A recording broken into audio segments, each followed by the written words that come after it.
দেখুন বন্ধুরা, আজকে আমার দুপুরের রেসিপি। আজকে মা বিপত্তারিণী উপোস করেছি, তার আজকে নিরামিষ সব কিছু। কুমড়ো আলু ছক্কা হবে, কুমড়ো কাটা আছে, আলু কাটা আছে, ছোলা ভিজানো আছে, কাঁচা লঙ্কা, আদা, কাশ্মীরি লঙ্কা, হলুদ, গরম মশলা গুঁড়ো, রাঁধুনি, মেথি গুঁড়ো, জিরে গুঁড়ো, চিনি আর নুন পরে দেব। নুনটা দিইনি এখানে, নুনটা পরে দেব। আর এইদিকে সুজির পায়েস, সুজি, এইদিকে বাতাসা দিয়ে করবো, বাতাসা, দুধ, এটা এলাচ গুঁড়ো, এটা হচ্ছে কাজু কিশমিশ। 13টা লুচি খেতে হয় মা বিপত্তারিণী পুজোতে, আজকে 13টা লুচি। পরে আর একটু বেশি করে করব।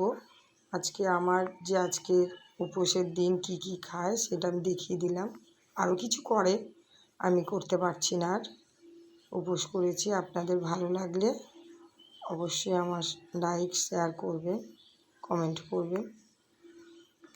দিদিভাই, সব দাদারা, সব বন্ধুদের বলছি দেখবেন রেসিপিটা।